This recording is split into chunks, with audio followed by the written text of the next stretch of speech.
Good morning. Morning. Can you all hear me okay? Okay, great. Well, I'm going to do a very short presentation, and then I'm going to give it over to John Paul. And I'm only going to just give you an update of what's been going on in the Yes Ministries in Haiti. And John Paul can share with you what's been going on in his life in America as a Haitian. So last year when I left here, I went to take over a school. And at the same time, we started to have the older kids start to take on leadership roles. So for each month, once I left, one child would take over the leadership roles for that month. And so after they each did that, we had them pray and think about if they would like to take on some leadership roles. So our goal has always been, when I moved to Haiti 3 years ago, is that the kids would grow up and be leaders, and that they could do what I and the Lord started in Haiti. And so it's been very humbling and very awesome to watch the Lord work. So we have two, I don't know how many of you follow the Yes updates or the Yes newsletters, but we have two of our boys, I guess I should say young men, that are now taking over the Yes Ministries in Haiti. And so they took over probably a month before I came to America, just so that they could mostly do it by themselves. But if they needed me, I was still there. And so I've been here for, I think, 5.5 weeks, and they've been doing it on their own in Haiti. And so I talk to them once a week all together, and I talk to the leaders a little bit more. But DeMercy is leading the mentorship program. So right now we have 4 orphanages that the boys go into, and we have kind of a set-up program. It's 6 to 7 months of mentorship, and it prepares the kids to go back into their culture. And then Roman is doing the whole Yes. He's the manager. He's in charge of all the finances. So that's something that we've been working on for 3 years, because Haitians, they don't get that in school. They don't know how to take care of finances. So it's been really cool. You know, back the first year I was there, they had a budget. They had to follow it. If they went over their budget, they had a consequence. If they were in their budget, they, got something with that. So they've learned a lot in the last 3 years. So it's really cool to see how God has been growing them. The new thing that we just started probably a month before I got here is I was there for 3 years. The kids came out of an orphanage. Most of them have never had families, and so they'd been abused. They really needed some motherly love, but now we feel like they need father role models. So each one of the kids have a male mentor, and it's somebody that they've known. It's an American, but that has came into Haiti that they know, they feel comfortable with, that's now asking them the hard questions from a male standpoint, which we think is really important to raise them as godly men. So that's new. They meet with their mentors once a month at least on the phone, and they set goals with them. And so they've kind of figured out what their goals are. And so John Paul even has one here also. The other thing I would just briefly talk about is, I think you all know the Haitian situation, that's what we call it anyway. I just want to thank you for your prayers, because we never felt unsafe where we were, but about less than a half a mile away, there was a lot going on. They burned down our grocery store and all of the cars in front of it, and so they shut down Haiti within 1 hour. So I'm not just talking about Port-au-Prince, but I'm talking about the whole country of Haiti. So it was pre-planned, partly because political, but partly because they have no choice, but they have to increase the price of gas. Right now, the Haitian government is eating the cost because the Haitian people aren't able to pay that. So the way the prime minister did it was he increased by 37%. So you can imagine if you only make $2 a day, that increasing the price of gas overnight 37% is probably a lot to chew. So I think no matter who you were, it would probably upset you. So that, along with some political other issues, there was a lot of rioting. So by God's grace, this is how God has just, the whole 3 years I've been in Haiti, has protected and just shown his way. It happened on a Friday, and the 4th of July was on Thursday, I think. Well, I got really sick on Wednesday, and I'd never called in sick before to the school, but I was like, I can't come in on Friday morning, and my boss was like, okay, go to the doctor, and I had bronchitis. Well, that afternoon is when the whole thing happened, and if I wouldn't have got sick, I would have been coming home as they were starting their rioting, and the city that got the most was Port-au-Prince, where we moved the school to, and so they were putting like oil on the roads to come down Port-au-Prince, and so like people were, going off the mountain into the. So by God's grace, He saved me, and I was at home, and so God is good, and His mercies are new each day. But by His grace, I was at home, and we just ended up staying home, I think, for 9 days. So.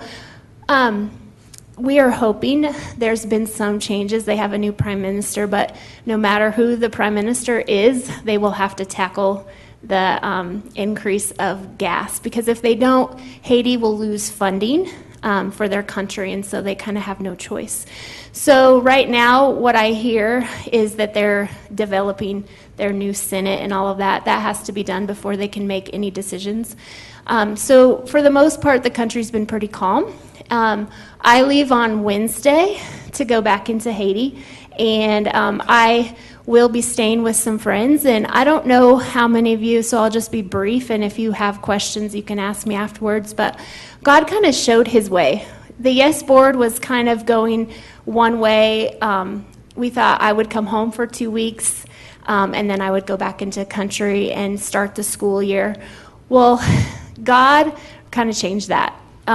We moved the school that I've managed, and there's a huge issue in Haiti with land. So everybody wants land. There's very few. You can imagine 13 million people trying to fight for land about the size of Massachusetts. So there's not a lot. So people, they fight, and they make up fake documents to say, no, my mama owned this land years ago. So it turns into a mess. So the school kind of was on a hold. And so as we started praying, God really showed, one of the things since Yes has started, God has never showed us more than one step. He will show us one step, we will be faithful in that, and then He will show us our next step. But a lot of that is we've had kind of, through our mentorship, with 2 men in Haiti that have been there, one 29 years and one 21 years, really encouraged us not to move until God confirms His way, at least 3 different ways. So a lot of times we don't do anything until we hear 3 different ways, and that can be circumstances. It doesn't just mean that we hear His voice, but different things happen, and we think that God's speaking that way. So we usually don't move until we see 3 different things from the Lord. And so He totally did a 360. So we were in a house for 2 years, and in Haiti, you have to pay your house rent for the whole year before the year starts. So we would have to pay for 12 months, all at the beginning of the year. And so we had 2 months left in the house, and we knew that it was time to move the boys into their own house, and that would be their next step. But the whole Haitian situation happened. Our owner, I had never met before because he's American Haitian, and he came into Haiti right before the Haitian situation, and he was not a very nice person. He showed up to the house and just mad about many things, not at us, but just mad because Haiti is a hard country.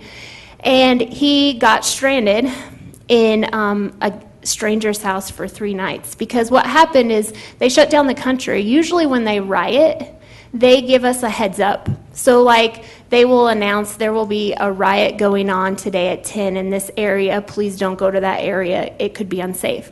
Well, what happened is they didn't announce anything, and it went throughout the whole country. So every 5 feet in all of the roads, there was blockages. So we're not talking about like little tiny pebbles. We're talking like flipped over cars, trucks where they shot the tires out of the so you couldn't get through. And so he got stuck in a stranger's house because he couldn't get home. They made it impossible for you to like move unless you walked. And so if you were like 14 miles away, you just waited. And so he got stuck at a stranger's house for 3 nights. And he showed up when he got back, and he's like, I don't know how you live in this country as a single white woman. And I'm like, well, God, And he's like, if you want to get out of the house, because I had talked to him before, early, I will let you out, and I will give you back that money, which is never, ever heard of in Haiti. And from the first time I met him, would have never happened. So that is a circumstance that was out of my control, which was one of the 3 things that showed us, like, God is wanting us to take a different route. It is better for the boys to move before I come back to America. So we moved the boys. They're taking on their roles. I hired a new manager, and I am going back because the school is going to start, and we will see how everyone's doing. So it's been a kind of trial for them to see, are they ready? Are they ready to take on the roles? So far, they're doing well. Haiti's very hard, so they have their struggles, but it's more we look at how are they handling those struggles. You know what I mean? Like, they hadn't had EDH, which is electricity, for 5 days. How did they deal with that? What did they do by themselves to figure out how they would get water, that kind of stuff? So those are the things we're looking at to see, are they ready to take on their roles? So they're doing well.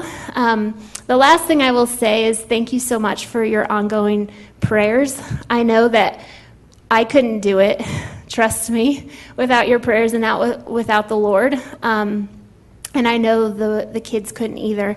Haiti is a hard country. The boys have a job and they make $100 a month. Like, that is pretty good for a Haitian salary. So it is hard.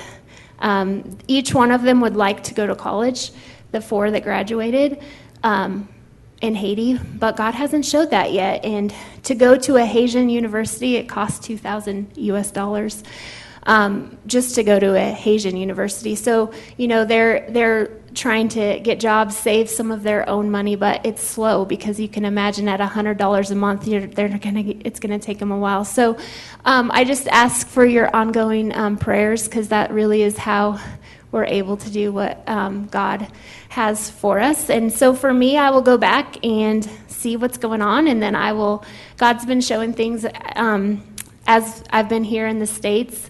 I've been looking at, do I come back and get a job if they're doing well, and then we will travel, the board and I will travel back and forth.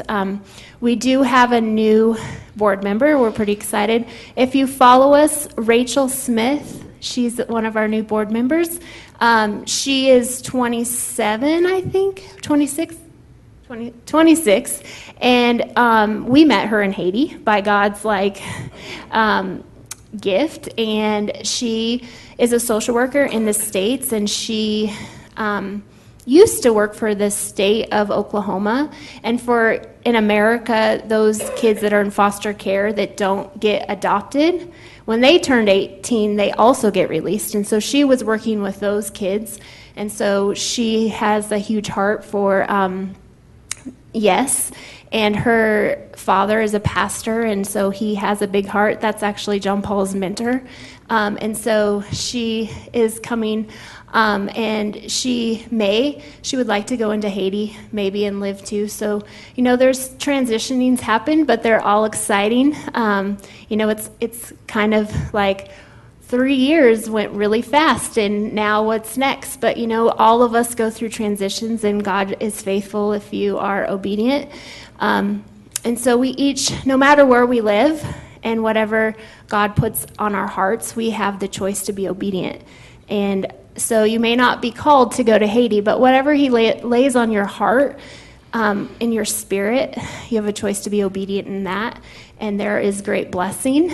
I'm not going to say it's easy. Haiti was not easy, but it was awesome to see God work. And so there's great blessings in being obedient. And so each one of us get to make that choice every day. So that's all I have. If you would, let me just say this. If you don't get the newsletter or if you don't get the updates and you would like them, come see me after services and we can get that set up. And I will, with that being said, I'll hand it over to John Paul. Okay? Thank you. Oh, wait, real fast, I forgot. So, John Paul and I have presented a couple times at different churches, and so the churches are always like, well, what Bible verses do you want to use? So John Paul and I have kind of kept these scriptures for this time because his talk is a lot about being joyful in all circumstances. And so 1 Thessalonians 5:16 through 26, I'm not going to read it all, but this is something the boys and I, when the Haitian situation was happening, we read this often, rejoice always, because as you could see, like there was burning all around and it was like a war zone, it really kind of was. We kept praying these rejoice always, no matter the circumstances, rejoice because God is with you. So 1 Thessalonians 5:16 through 26, I'm not going to read it all, but rejoice always in all circumstances. If you want to go to the next one, Proverbs 17:22, a cheerful heart is good medicine, but a crushed spirit dries up the bones. So where's your attitude? Where's your heart? Is it joyful in the circumstance God's allowed, or is it not? So then the last one is Proverbs 15:13 through 14. A happy heart makes the face cheerful, but the heartache crushes the spirit. The discerning heart seeks knowledge, but the mouth of the fool feeds on folly. So a lot of things that we've been teaching the boys is sometimes our dreams are not God's. And discern what is God's and use his knowledge. So then these are just some pictures. The top, left is the boys' new house. DeMercy drew that painting. And then we've had 5 kids graduate, which is pretty exciting because Haiti, there are no free schools. So by your guys' support and your love, now we've put through 6 kids through high school, which is exciting because it's not cheap. And most of them were the first kids in their family to graduate high school, so pretty exciting. And then the bottom right picture is Darwin's. So I don't know if you follow us, but Darwin's moved into the house recently. He's John Paul's half-brother, but his grandma passed away in February, and he was starving. She fed him. And so he moved in, and he's been a great addition. He's got a beautiful heart. But he's in his 11th grade, and so he went to school a couple weeks ago. So with that being said, I'm going to turn it over to John Paul. Thank you. Thank you. Thank you. Thank you. Let's hit it. Hello, hello. Here we go.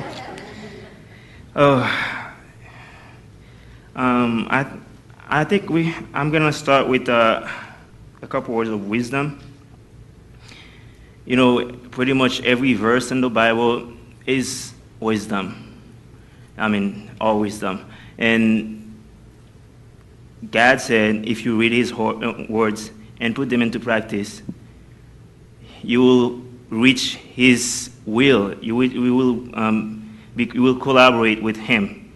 You're not going to go against him, because sometimes there are things that you want that God doesn't want for you. If you don't if you don't allow God to help you, then that it's not gonna happen. And what I was gonna read is Philippians 4, verse 6 to 7. It says, "Do not be anxious about anything, but in every situation, by prayers and petition, with thanksgiving, and present your requests to God, and the peace of God, which transcendeth all understanding, will guard your heart and your minds in Christ Jesus." By that verse, what's going on with this phone? And when I go down, when I read through all the chapter, and when I see go to verse 12 to 13, it's kind of like applied to me. I can say, it says, "I know what is it to be in need, and I know what is it to have plenty. I have learned the secret of being content in any and every situation, whether well-fed or hungry, whether living in plenty or in want. I can do all things through God who gives me strength." And this, when I read this, I was thinking what I was going to say yesterday, and I just couldn't find anything. I know I was going to give you an idea about me, but I just couldn't find a way to transfer that information. And then I prayed God, and this morning when I wake up and I prayed him, I asked him to give me something. And he still didn't give me anything, and I was like, what's going on? And when I was reading, I just opened my phone and go to the Bible, and I said, you know what, I'm going to look in Philippians, and just click Philippians 4, and then it's right in front of me. And I was like, wow, thanks God. And before I got here, I always hoped to get here, but I thought it was impossible. I thought it was impossible, but I thought humanly, humanly it's impossible. I always knew that God would help me, that nothing is impossible for God. I know there are things that are impossible for human, but nothing is impossible for God. After I went and got the visa, the first 2 times, the devil didn't want me to get here. He just didn't. But God was fighting for me. God was helping me out. The second time when I went, I thought God abandoned me. But then I realized when I read the Bible, it says everything happens for a reason. And it doesn't mean that the enemy has more power than God. God just let it happen because of his reason. Because he knows what's going to happen forward if he let that happen.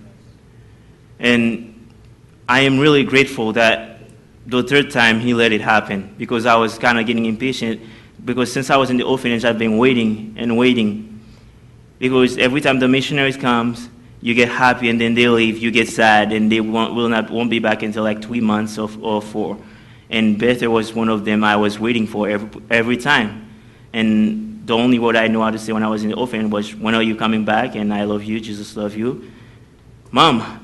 And she said, "I don't know, but I will come." Then I was like, what is that supposed to mean? I didn't know how to say it, but it's he said, "Does that mean you're going to come in 2 years?" But I just said, "Okay, God, I'm just going to wait, and I know you'll find me a mom." And he did. God, that's those 2 words that I came with you, is faithful and powerful. God is faithful. God has never forsaken me.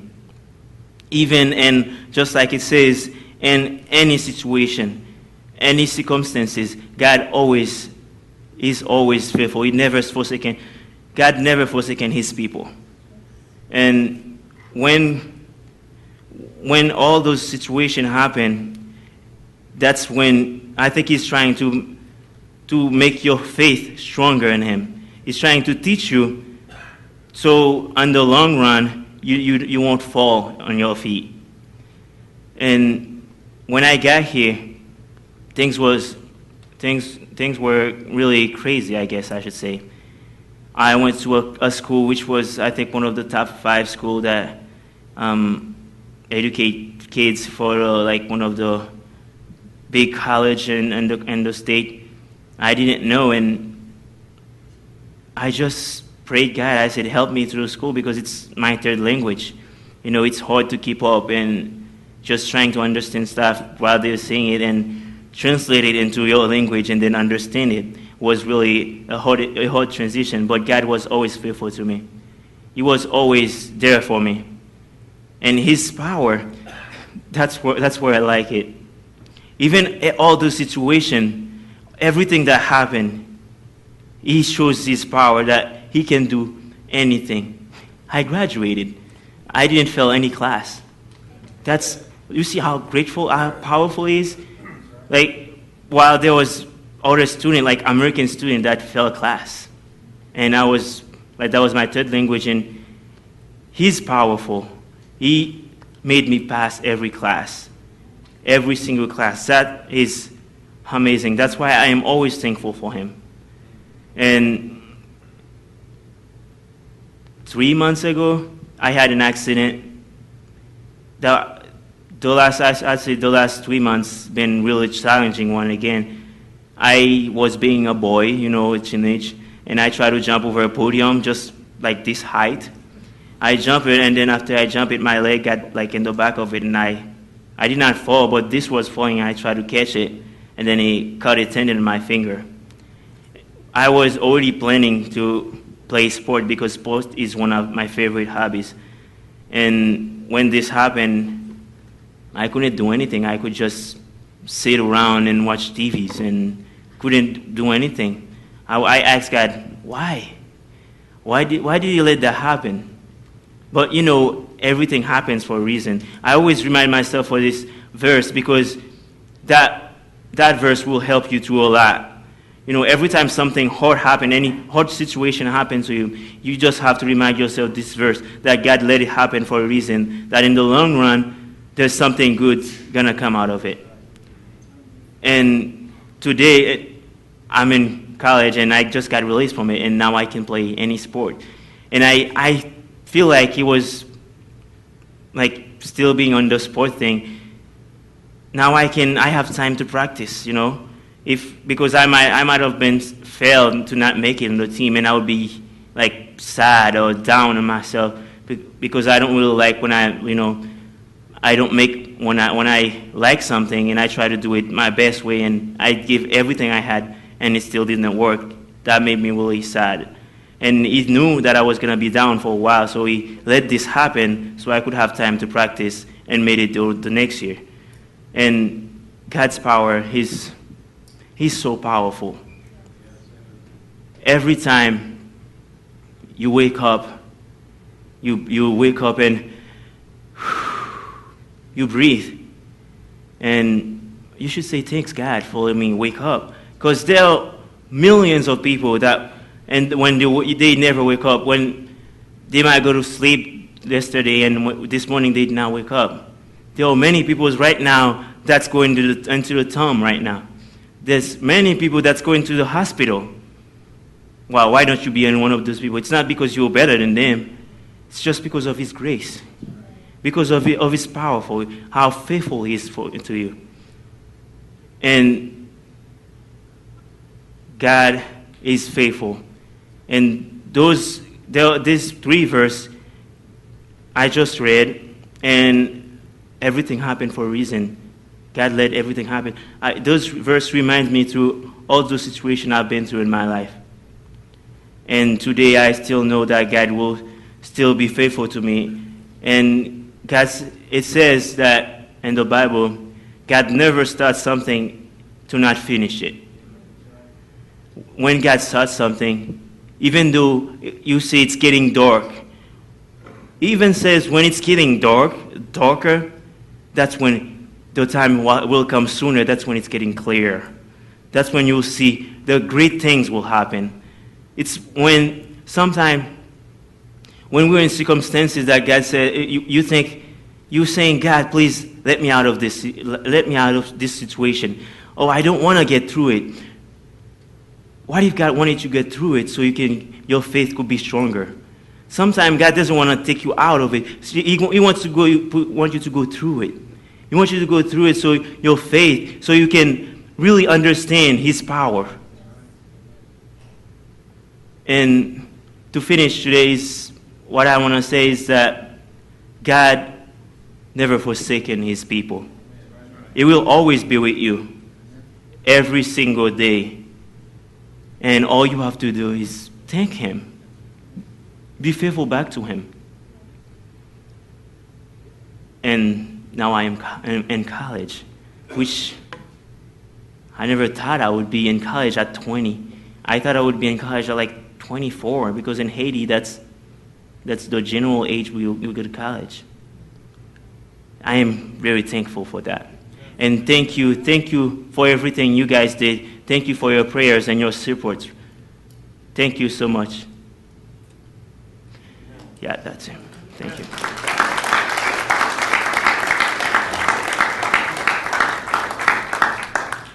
Are there any questions for John Paul? Where does he go to school, to college? He goes to NJC. Yeah. Who rides with him to school every day? JD.